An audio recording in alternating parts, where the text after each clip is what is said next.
Assalamualaikum warahmatullahi ta'ala wabarakatuh. Bismillah walhamdulillah.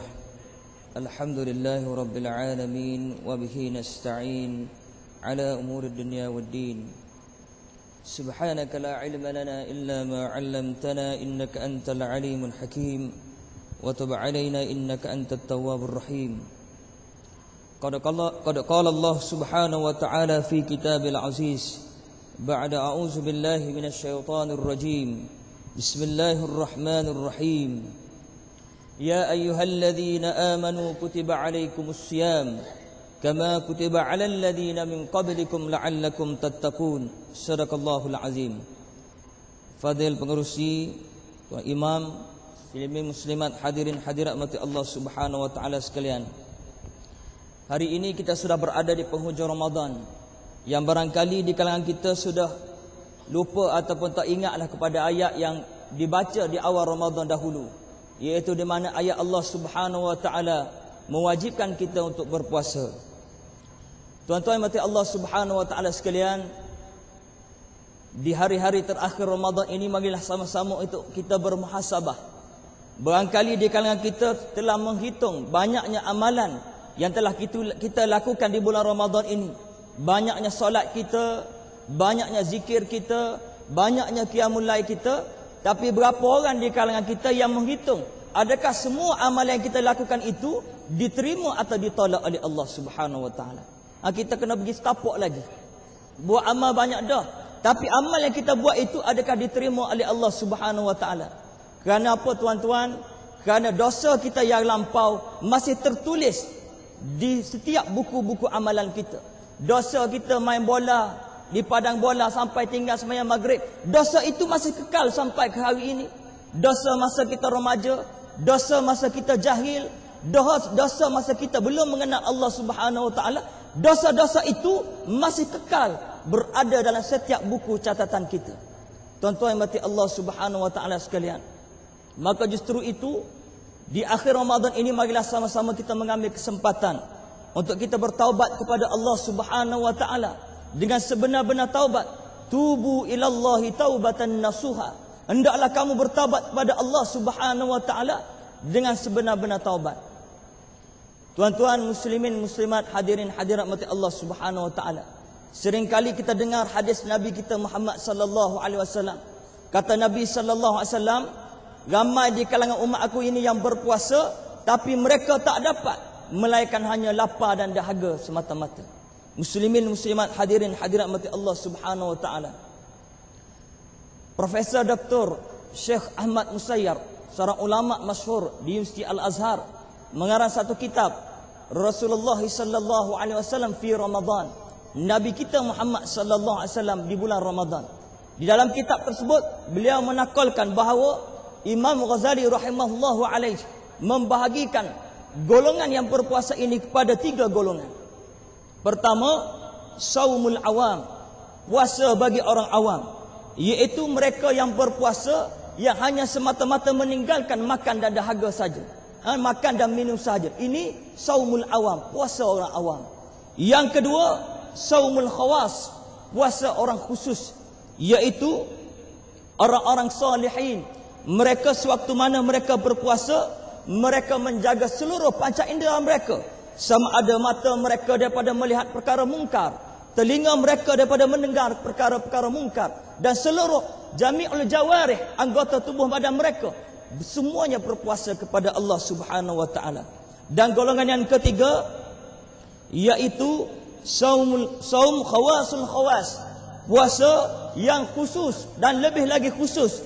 Ini dikatakan puasa para nabi-nabi dan golongan siddiqin, iaitu mereka berpuasa seluruh anggota tubuh mereka, badan mereka, dan juga hati mereka. Hati pun turut puasa juga, iaitu mereka tak ingat melainkan hanya semata-mata kepada Allah subhanahu wa ta'ala, dan mereka tidak terpengaruh, tidak lara dengan kehidupan dunia. Tuan-tuan yang mati Allah subhanahu wa ta'ala, hari ini kita bertembung 2-3 hari lagi kita akan menyambut perayaan Hari Raya Aidilfitri.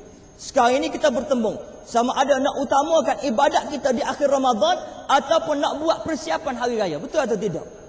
Cuba tuan-tuan pergi ke Tesco, Tidak mustahil boleh jadi sekarang ini kereta nak parking pun payah sekarang ni. Kita sini duk sembahyang. Ini pertembungan di antara ke dunia ataupun akhirat.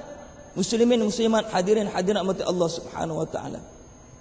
Ambonya diminta syarah ayat 28 hingga 30 takut ada syarah. Baik. Muslimin muslimat hadirin hadirat mati Allah Subhanahu wa taala. Ayat 28 hingga 30 daripada surah Ibrahim ini Allah Subhanahu wa taala menyatakan kepada kita, Alam tara ilal ladzina baddalu ni'matallahi kufra wa ahallu qaumahum daral bawar jahannama yaslawnaha wa bi'sal qarar wa ja'alu lillahi andadan liyudillu an sabilih qul tamatta'u fa inna masirakum ilan nar. Sadaqallahul azim. Tidakkah engkau melihat dan merasa ajaib terhadap orang-orang kafir yang telah menukar kesyukuran, yakni nikmat Allah Ta'ala dengan kekufuran, dan yang telah menempatkan kaum mereka dalam kebinasaan. Ibnu Katsir menyatakan ayat ini Allah Subhanahu wa taala turunkan ataupun tujukan khusus kepada golongan musyrikin Mekah yang mana mereka ini telah menolak nikmat Allah Subhanahu wa taala, iaitu Allah Subhanahu wa taala mengutuskan Nabi Muhammad sallallahu alaihi wasallam kepada masyarakat Mekah di waktu itu. Mereka menolak rahmatan lil alamin. Nabi ini, Nabi Muhammad sallallahu alaihi wasallam ini diutus oleh Allah Subhanahu wa taala untuk menjadi rahmat kepada sekalian alam. Wa ni'matan linnas, dan kebangkitan Nabi Muhammad sallallahu alaihi wasallam juga merupakan nikmat kepada seluruh khalayak manusia. Tidak kira sama ada manusia itu mukmin, manusia itu sama ada Nasara, Majusi, Yahudi dan seluruhnya, semuanya memberi rahmat kerana Nabi kita Muhammad sallallahu alaihi wasallam ni padanya kitab Al-Quranul Karim. Tuan-tuan mati Allah Subhanahu wa taala. Imam Bukhari menyebut bila menjelaskan perkataan Darul Bawar. Bawar di sini ialah halikin, iaitu kehancuran, kecelakaan. Kenapa? Kerana mereka menukarkan keimanan dan kekufuran mereka kepada Allah Subhanahu wa taala, menolak Nabi sallallahu alaihi wasallam yang diutuskan oleh Allah taala kepada mereka. Ibnu Abbas pula menyatakan golongan ini, Darul Bawar ini, yang dijanjikan balasan yang buruk ini ialah golongan kufar ahlu Makkah. Kerana apa tuan-tuan?